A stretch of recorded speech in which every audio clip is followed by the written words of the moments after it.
I can't enjoy a family trip with strangers around. That's why you should stay at home. I could hear my mother-in-law's triumphant voice over the phone. My in-laws, my husband, and I were supposed to go on a trip together, but I was left behind. My mother-in-law, who dotes on my husband, has been making snide remarks to me almost every day since we got married. I should stay home. That's a bit of a problem, isn't it? My mother-in-law laughed mockingly at my words. A problem? How pitiful. Well, think of it as punishment for not listening to me well. Then the phone abruptly cut off. It's not me who's in trouble. It's you guys. My name is Heather. I am a 34-year-old part-time housewife. I usually take care of the housework and work part-time at a cafe in the neighborhood. I have been married to Bill for 6 years. My husband was a colleague at the company where I used to work, although we worked on different floors. We talked a lot before we started dating because we often saw each other in the hallway. The turning point in our relationship was at the company's Christmas party. I happened to sit next to Bill that day, and we had a great time drinking and talking like we always did. Bill went to the restroom for a while, and I listened to a group of people nearby who were having fun talking. Then, a drunken manager from another department came over and started bothering me. Drink more.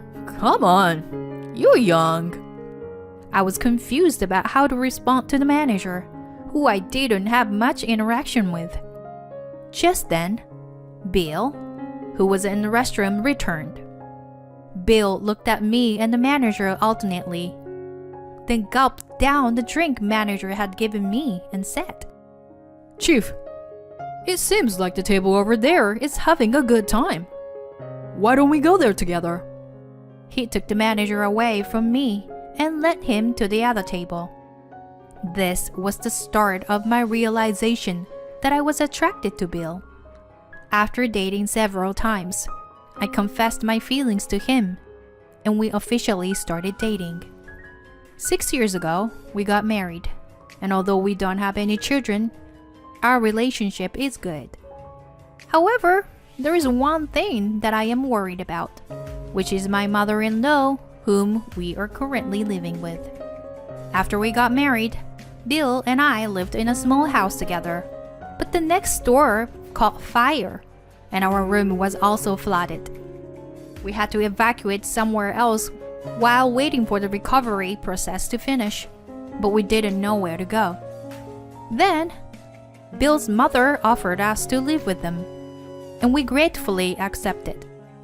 The problem is that after we started living together, my mother-in-law's comments became increasingly sharp. Even though I knew that she dotes on Bill and had made some snide remarks before, living with her made it more difficult. For example, one day when I had finished doing all the housework and was drinking coffee in the living room, my mother-in-law came home and started running around the house, saying this to me. Housework is a way to show gratitude to the husband who brings in income. You are really unfit to be a daughter-in-law if you can't even do this much. I don't know how to react to my mother-in-law's scolding, so I remained silent. If you can't do what you are supposed to do, then leave. There she goes again. This is her catchphrase. In the end, it was my mother-in-law who allowed us to live together because she wanted to live with Bill again. For my mother-in-law, my existence as a wife is nothing but a hindrance. Mom, don't blame Heather too much. Well, what Mom is saying makes sense. In a way, it's no good to neglect housework just because you are working part-time. Right, Heather? It's not a bad thing to cherish one's own mother, but I wish my husband would defend me a little more. I never intend to neglect housework.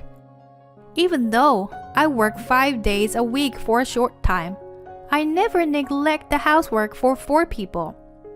I do the same even when I'm not feeling well.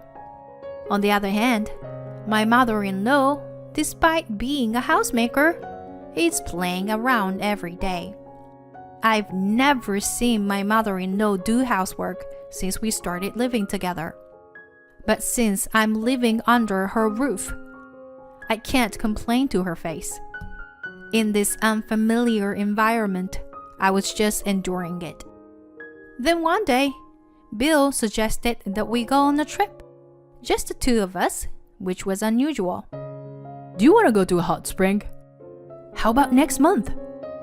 Now that the busy season is over, I have to take some paid time off. I thought if I'm taking it, I might as well spend it somewhere relaxing. A hot spring? Sounds good. I haven't put in my shift request for next month yet, so I can take time off whenever. After discussing it as a couple, we decided to take a 3-night hot spring trip in the middle of next month. I couldn't contain my excitement and started researching the destination whenever I had free time. But just as we were about to make reservations, my mother-in-law started saying something outrageous. Heather, I hear you're going on a trip with Bill alone. Why didn't you tell me? I was speechless at my mother-in-law's sudden inquiry. Of course, if she found out, she might insist on going with us, so I kept it to myself. But without saying anything, my mother-in-law let out an exaggerated sigh and then said what I expected. Next month happened to be our wedding anniversary, so we want to take family trip to celebrate. Yes, we should stay in a luxurious pension. Naturally, I had no intention of going on a trip with my mother-in-law. But this time, we were planning to go with just the 2 of us. So, well, maybe next time we can all go together. It was the most compromising response I could come up with. But my mother-in-law wouldn't back down. Next time won't mean anything. We're celebrating our wedding anniversary. Can't you see?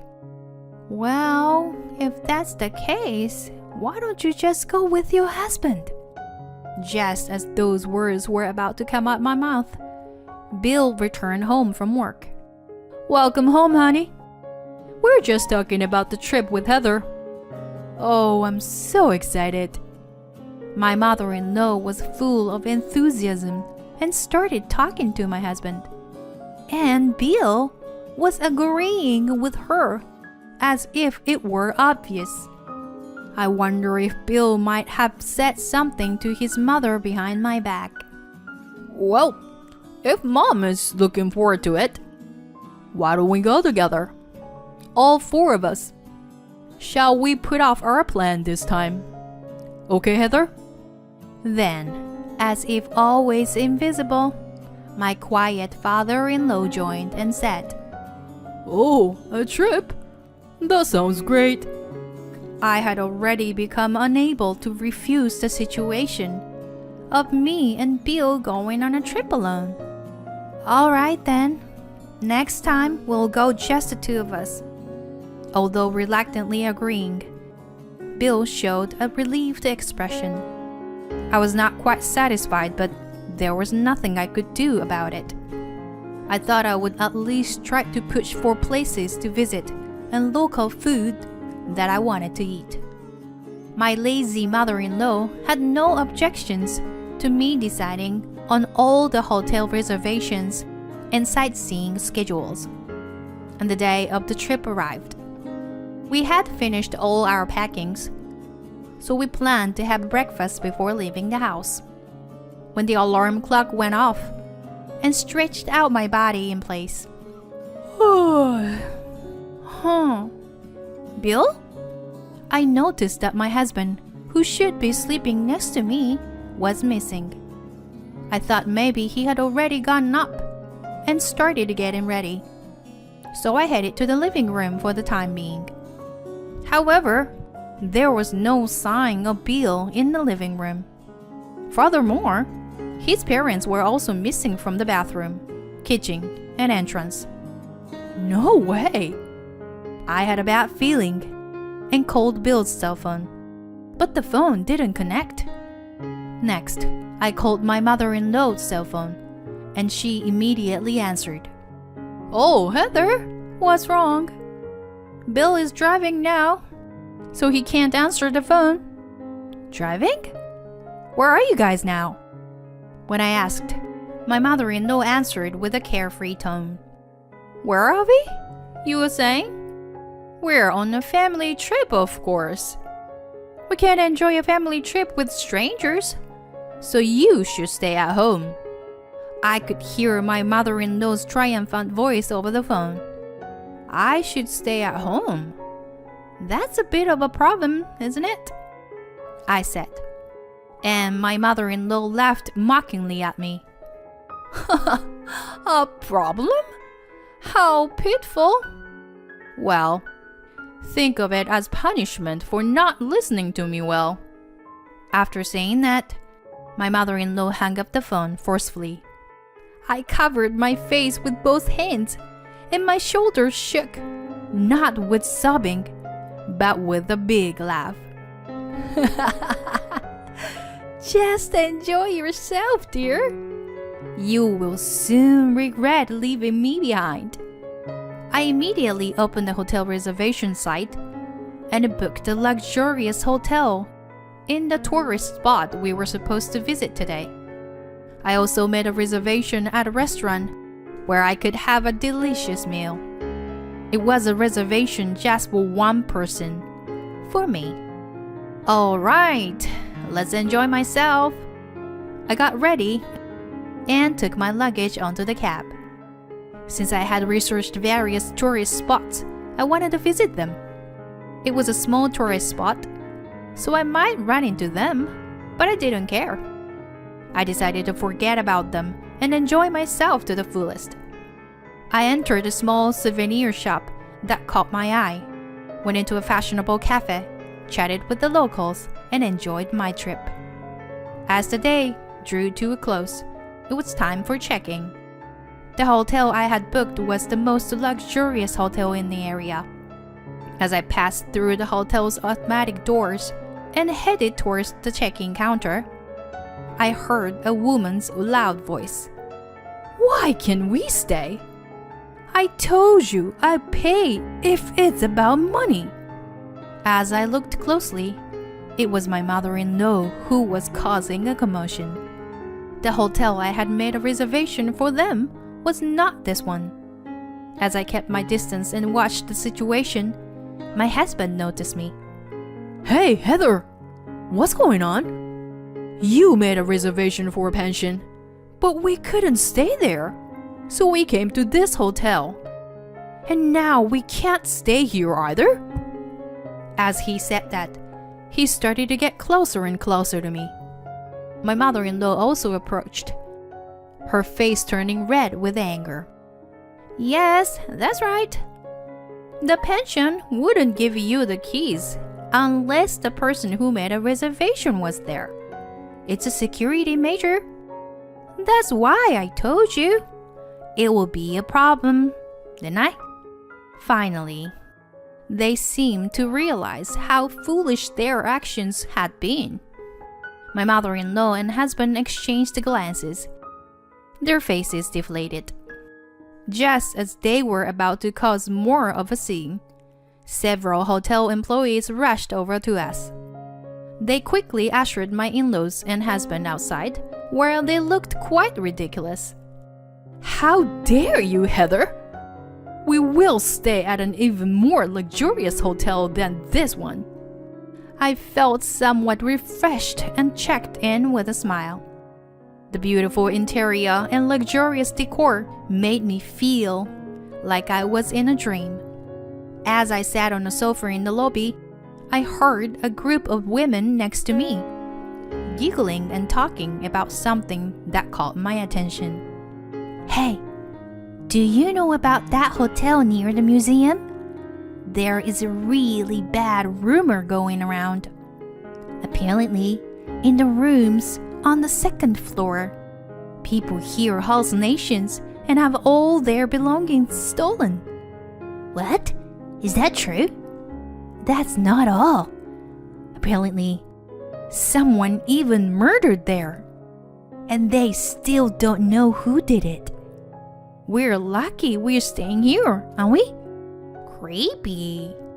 But if something like that really happened, wouldn't you call the police? Well, the hotel staff might be in on it too, they said. It was a rather ominous story, and I suddenly realized that the dinner reservation time was approaching. I quickly got up and headed to the restaurant. The dinner at the high-end hotel was even better than I had imagined. After dinner, I enjoyed a bath in the jacuzzi and was about to change into a nightgown and watch TV when suddenly my cell phone rang. Hello, Heather? We found a gorgeous hotel. It's very comfortable. It's too bad that you couldn't stay here. My mother-in-law sounded like she's in a good mood. Oh, is it so? You are lucky to find a hotel you can just go and stay at like that. Right? There is hardly any other guest here except for us. So it's quiet and easy to spend time. It's really lucky to find such a beautiful hotel, so close to the tourist attractions, isn't it? With her words, something came to my mind. Excuse me, but is it a hotel near the museum? Yeah. But what about it? I knew it. I remembered the story about the creepy hotel that I heard in the lobby before going to dinner. I think it's better to run away from that hotel, you know. However, my mother-in-law laughed at what I said and dismissed it with a snort. Are you jealous of us staying in a nice place, Heather? Just be jealous then. See you later. Once again, my mother-in-law hung up the phone unilaterally. After that, I turned off my cell phone and spent the leisurely time. Then the next day, after checking out of the hotel, I visited the tourist spot I couldn't go the day before. After having fun all day on the third day, I arrived home around sunset. And it seemed that the other three had already returned home, as I could see the light leaking out of the window. Hey, I'm back. As I opened the living room door, all three of them started making noise. My mother-in-law began talking about the incident that occurred at the hotel. She said that someone had entered the room during the night, and it was so scary that she quietly hid in bed.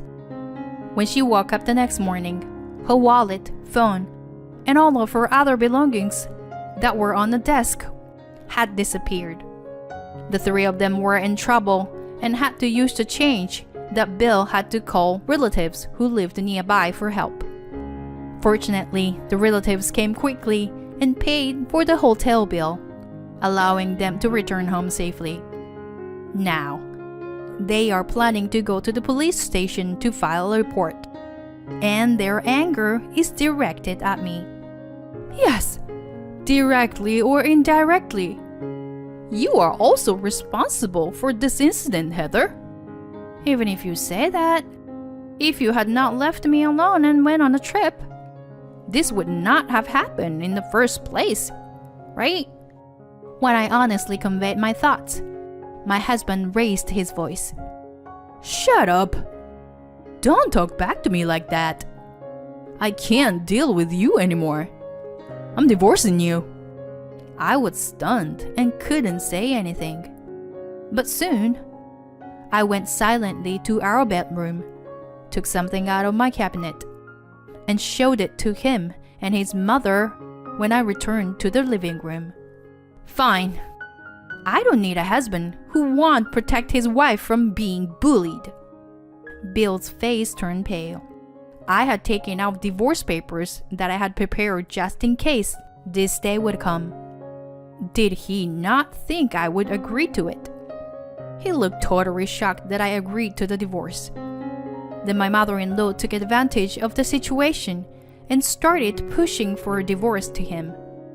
Get rid of this terrible wife and find someone new. I'll help you. Okay, sweetheart? Bill couldn't go against his mother and eventually took the divorce papers. Well done. Goodbye. Live happily with your precious family. Ignoring Bill, who had collapsed on the spot, I left the house. Afterward, we both filed for divorce, and it was finalized in a few months. Bill begged for reconciliation multiple times, but I ignored him every time. From now on, I'll protect you, Heather. So come back to me. He may have said that, but it was already too late, and I no longer had any feelings for my ex-husband, so I wasn't swayed. On the other hand, it seemed like my ex-mother-in-law was happy to have gotten rid of me for a while. However, that happiness didn't last long. The news of our divorce spread around the neighborhood. Gossip-hungry people began investigating the cause and found out about my ex-mother-in-law's bullying towards me. With her already haughty attitude, this incident caused even more people to look down on her. Since she had left all the housework to me, their house was now a mess. I had no interest in my ex-husband or ex-in-laws. However, since I went through a painful experience, I hoped that they would somehow rebuild their lives and live honestly. As for me, I was able to return to my hometown and found a job through a friend's introduction. At this point, I truly feel done with marriage. But who knows what the future holds? Either way, I plan on enjoying being single for a while.